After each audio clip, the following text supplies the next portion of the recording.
Kính chào quý vị và các bạn ngày mới. Mục sổ tay phổ biến văn bản mới, quy định mới và tuyên truyền, giáo dục pháp luật trên kênh YouTube Cộng đồng yêu thương hôm nay trân trọng giới thiệu tóm tắt một số điểm mới trong Luật Dân quân tự vệ 2019. Luật Dân quân tự vệ 2019 gồm 8 chương, 50 điều được Quốc hội khóa 14 thông qua ngày 22 tháng 11 năm 2019. Có hiệu lực từ ngày 1 tháng 7 năm 2020 thay thế cho Luật Dân quân tự vệ 2009 với nhiều nội dung đáng chú ý. Luật Dân quân tự vệ 2019 quy định, dân quân tự vệ là lực lượng vũ trang quần chúng không thoát ly sản xuất, công tác, được tổ chức ở địa phương gọi là dân quân, được tổ chức ở cơ quan nhà nước, tổ chức chính trị xã hội, đơn vị sự nghiệp, tổ chức kinh tế, sau đây gọi chung là cơ quan, tổ chức gọi là tự vệ. 1. Nam giới được hoãn thực hiện nghĩa vụ tham gia dân quân tự vệ nếu đang một mình nuôi con nhỏ dưới 36 tháng tuổi. Đây là điểm mới đáng chú ý của Luật Dân quân tự vệ 2019. Nếu trước đây, chỉ phụ nữ có thai hoặc nuôi con nhỏ dưới 36 tháng tuổi được hưởng quyền này, thì nay nam giới đảm bảo điều kiện quy định tại điểm A. Khoản 1 điều 11 Luật Dân quân tự vệ 2019 cũng được hoãn thực hiện nghĩa vụ tham gia dân quân tự vệ. 2. Thêm trường hợp được thôi nghĩa vụ tham gia dân quân tự vệ trước thời hạn. Kế thừa các trường hợp được thôi nghĩa vụ trước thời hạn như trước đây, sức khỏe không đảm bảo, hoàn cảnh gia đình gặp khó khăn đột xuất.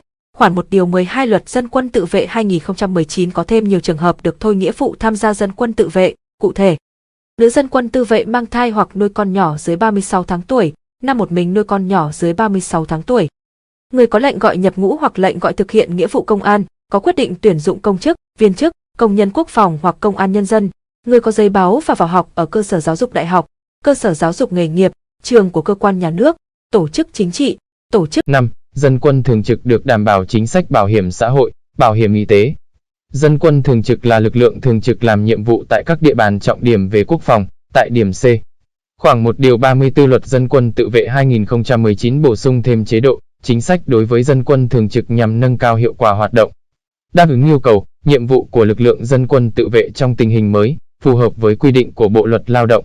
Đó, từ ngày 1 tháng 7 năm 2020, dân quân thường trực sẽ được trợ cấp ngày công lao động, bảo đảm tiền ăn, trước đây chỉ bố trí nơi ăn, nghỉ, hưởng chế độ khi làm nhiệm vụ từ 22 giờ đến 6 giờ sáng hôm sau, ngày nghỉ, ngày lễ khi thực hiện công việc nặng nhọc, độc hại, nguy hiểm hoặc đặc biệt nặng nhọc, độc hại, nguy hiểm.